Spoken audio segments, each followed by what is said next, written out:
Now let us talk about capillary effect on the in-situ stresses of soil. So capillary rise, we talk about capillary rise, it means that water will follow the very small void in the soil and it will rise up without the help of external forces. Then let us get into this question. This is example 3.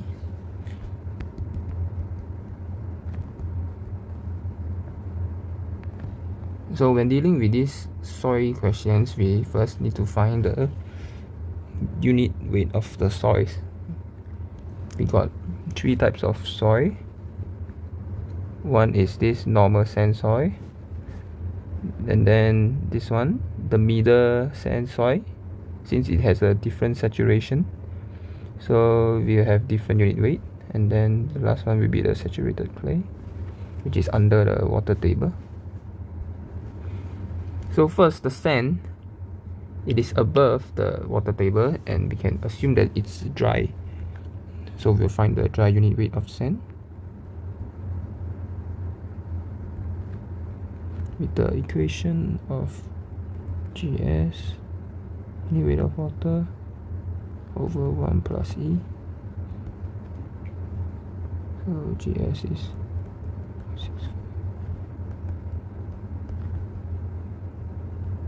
9.81, 1 plus E.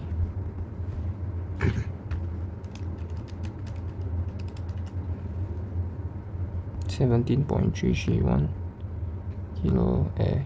kilonewton per meter cube).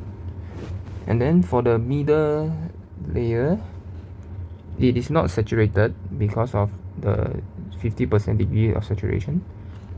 So we will find the moist unit weight, which is given by GS plus saturation times E, unit weight of water, over 1 plus E, 2.65 plus saturation is 0.5, E is 0.5 times unit weight of water, 1 plus void ratio.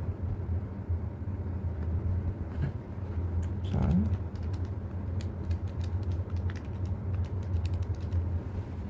You get 18.966 kN per meter cube. Then lastly, we will find the saturated unit weight because it's under the water table. GS plus E.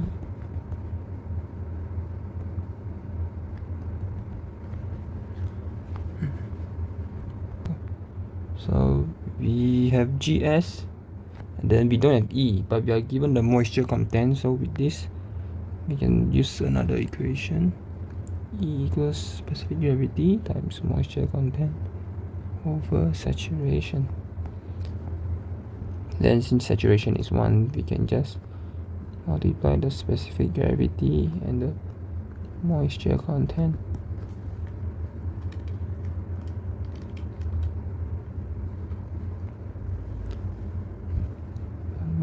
.1382. Then we'll plug everything here.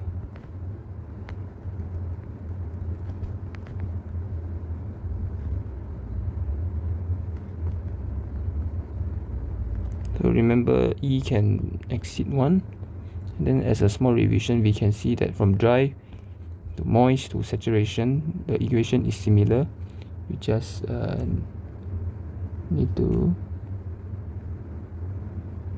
see here, just adding another different component behind of the GS. So next, after we get each unit weight, we will find the pressure.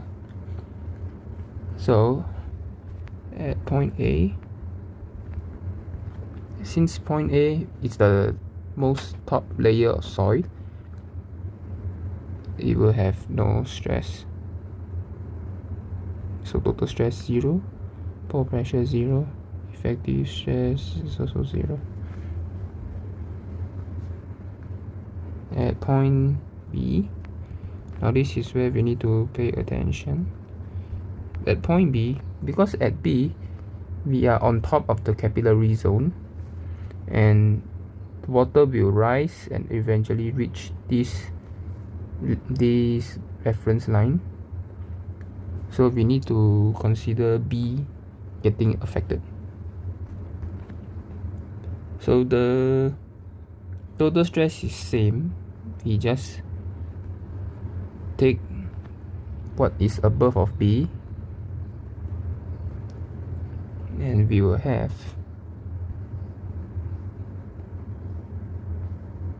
oops, sorry, I didn't finish my calculation here.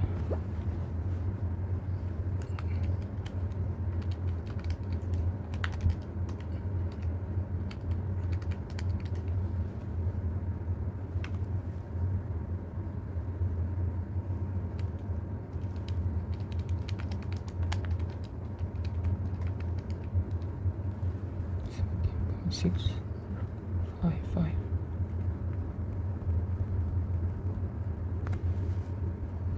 Then we use the first unit weight, 17.331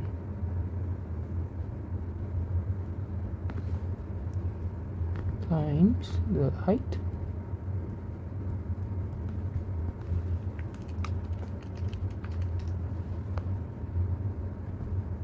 (1.716 kilopascal), and then for the pore pressure,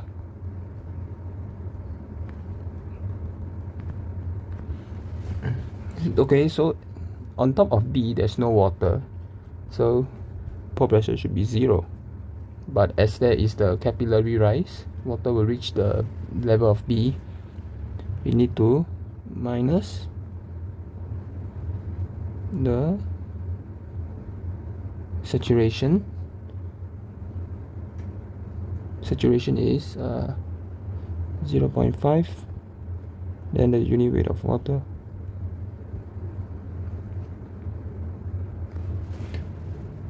times the height height of the capillary.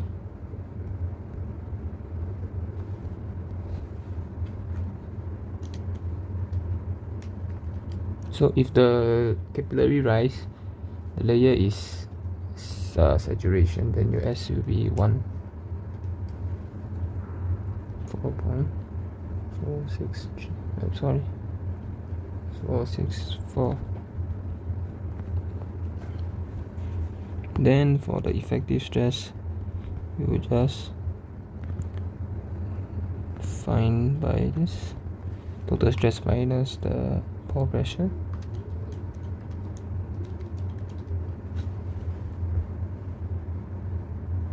Oh, sorry, it's a plus.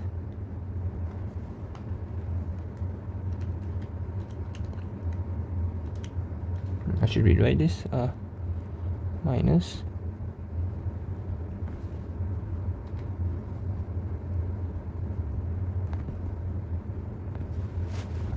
now this is considering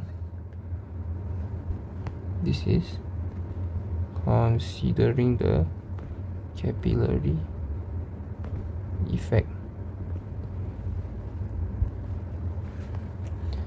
If we don't want to consider the capillary effect, then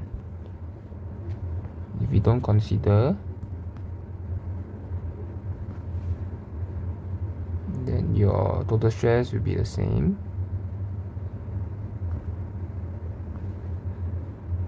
Your pore pressure will be 0, and then your effective stress will be, total stress will be the same as your effective stress.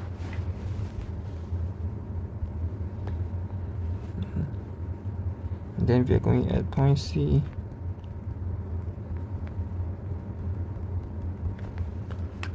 At point C, total stress, what is above? So again, it will be the dry unit weight times the height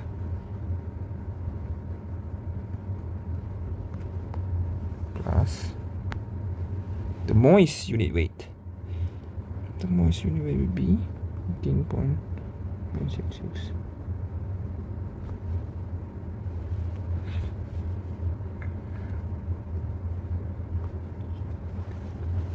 Yep. We will get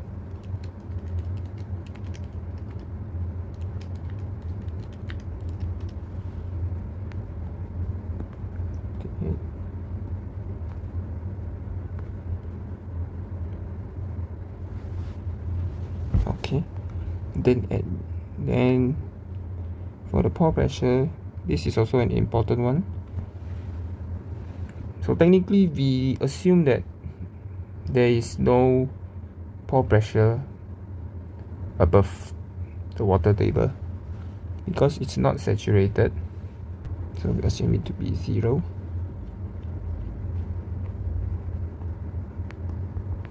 So the effective stress will be just the same as total stress. Now at point A, total stress will be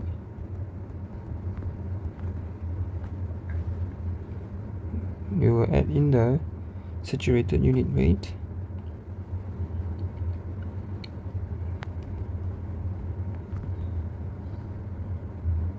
the height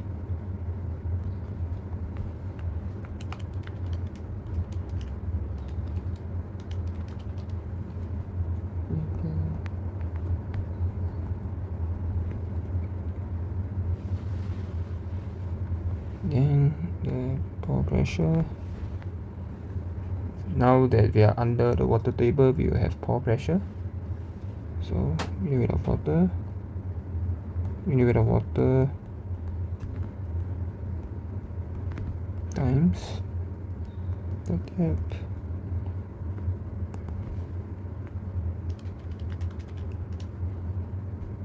(17.952). Then effective stress will be total stress minus pore pressure.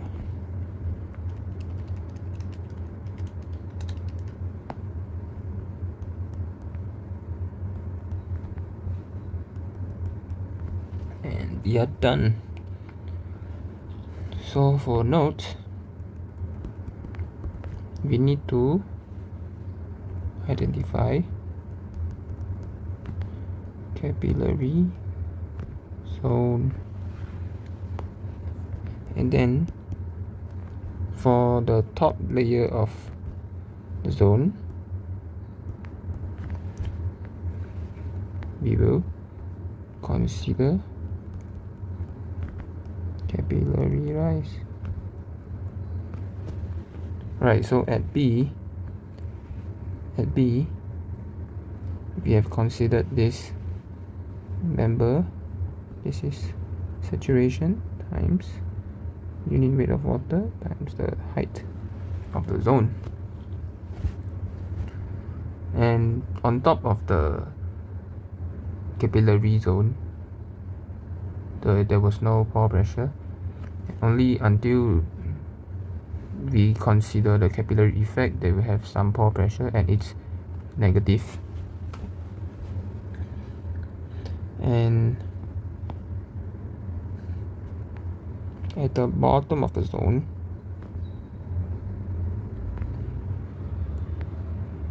we do not consider that is pore pressure in the capillary zone. So we can see that from point C, pore pressure is still 0 because water table is below the capillary zone and the zone is not saturated, so there won't be pore pressure. Okay, that's that. Bye bye.